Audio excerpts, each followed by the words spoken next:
Hi, it's Alaska Granny. Today I wanted to discuss budget prepping basics. No matter where you are in prepping, whether you're a very new beginner, you've been prepping for a long time, or you think you have everything covered, prepping is a lifestyle choice. It's something that we continue to do, and we gather our supplies, we use our supplies, we rotate, and then we replace them.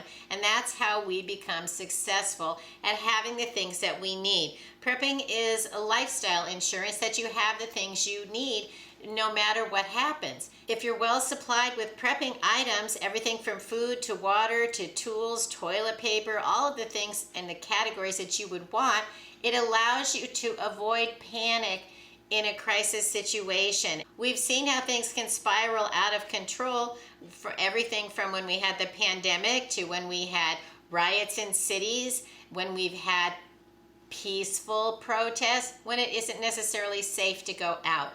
And so if you have the supplies on hand, even if something happens just to yourself or your family, it doesn't have to be your whole community, the whole nation, or the world. It allows you the peace of mind that you don't have to panic because you have the things that you need and you're ready to take care of yourself and figure out what to do next according to whatever the emergency is.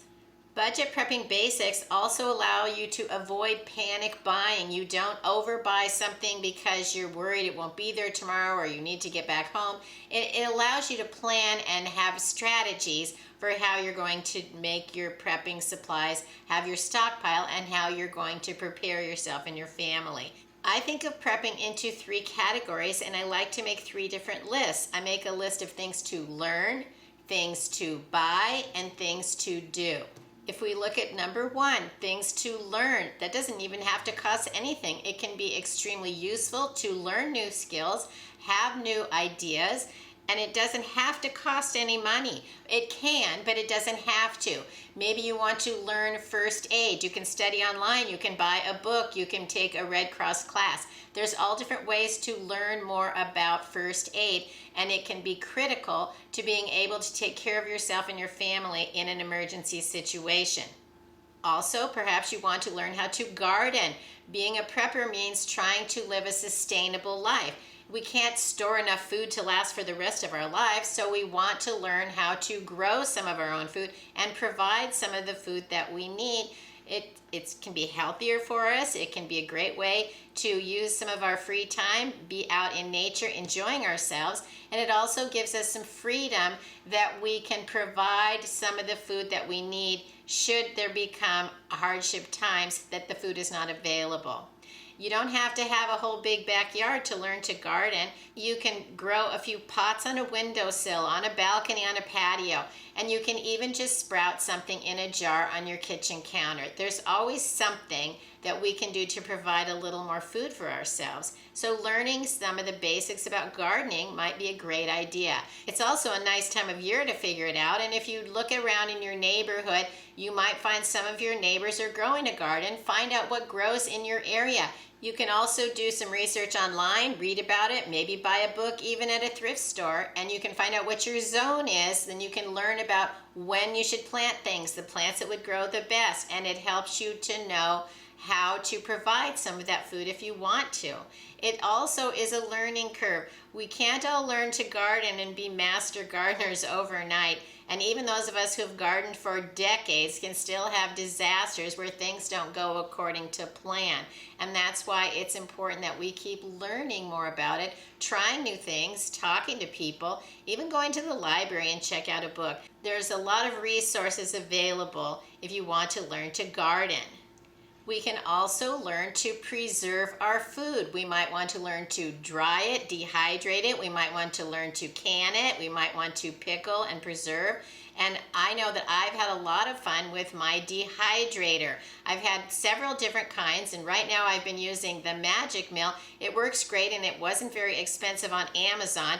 You can dehydrate some of the foods that you grow in your garden. You can dehydrate some of the foods you get at the farmer's market, or maybe someone gleaned from their garden and shared with you.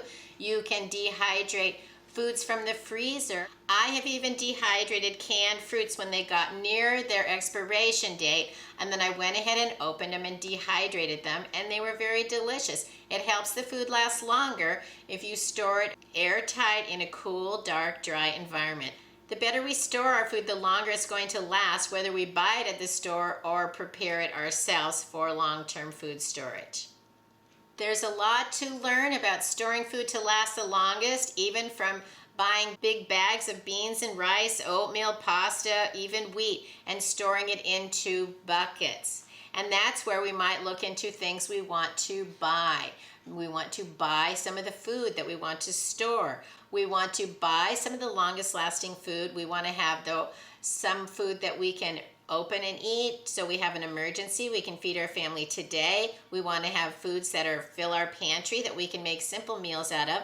And we want to also have the longest lasting food. Figure out the foods that your family likes to eat. Get some of them in the categories of food storage, and then a little at a time, build up your food stockpile so that you have the food on hand. But now we can get into other things you might want, such as tools.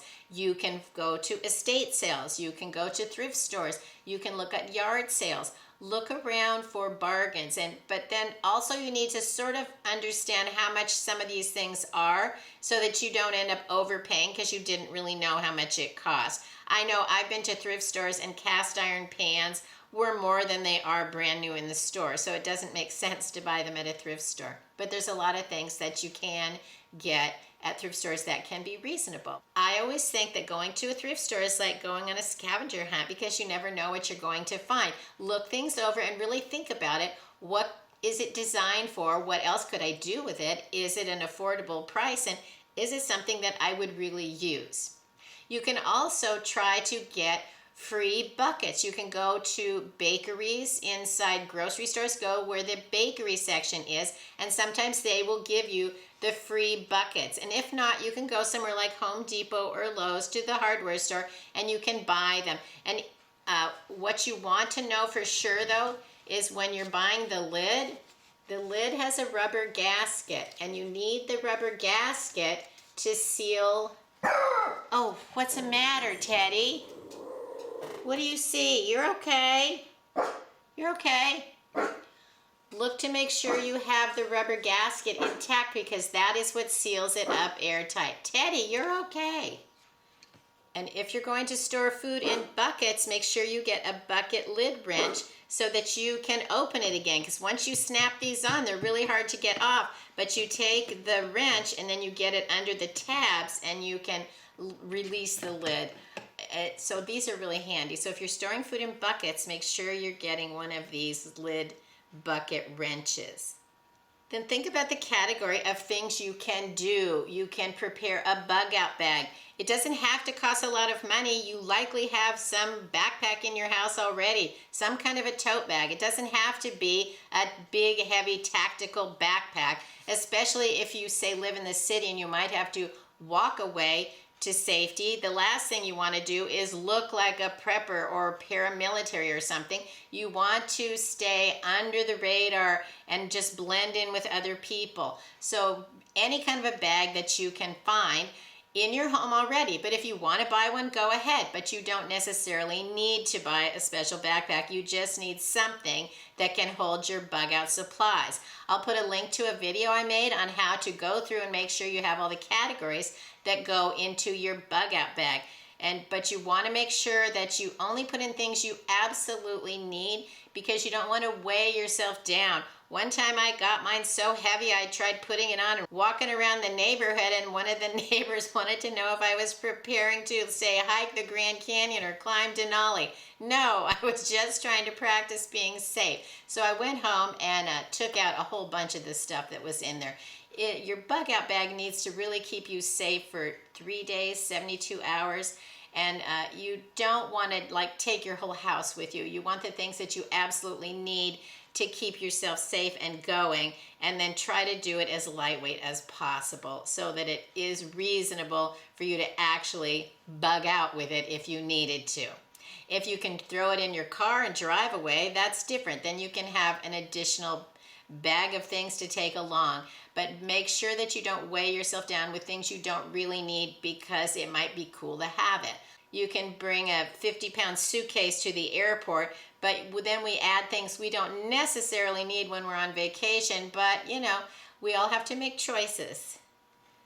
Another thing you can do is make an emergency plan. How do you evacuate your home if there's a fire? Where do you meet up outside so that you know everyone is safe? You don't want everybody going the front yard, the backyard, the side yard.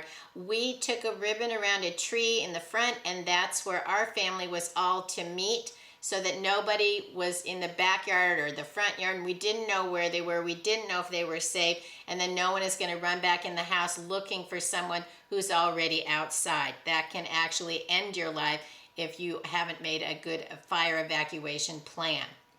Then you also want to make a plan. What if you're not at home and an emergency happens? How do you get your children home from school? How do you get home from work?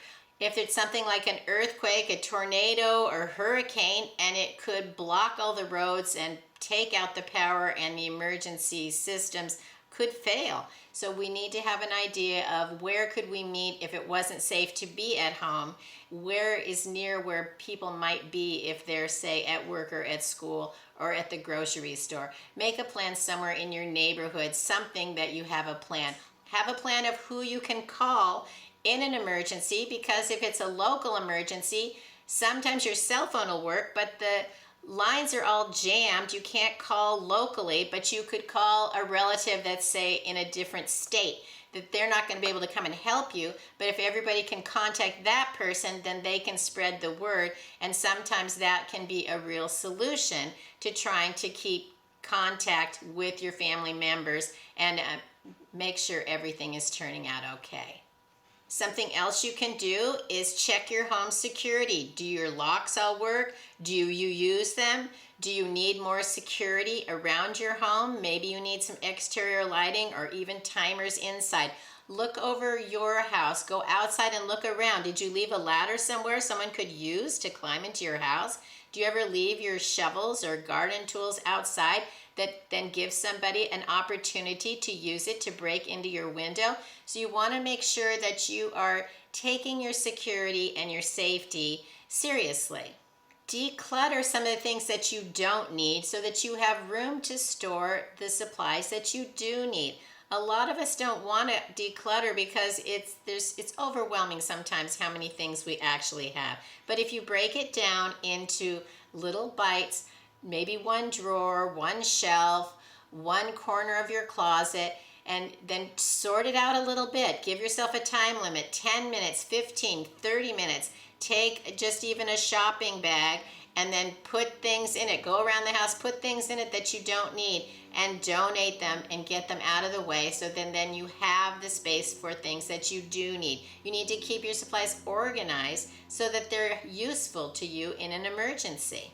Make a car emergency kit. If you're away from home, you're going to need a blanket, some shoes if you had to start walking. You can't go out in your flip-flops or high heels and then expect to be able to walk home if something happens.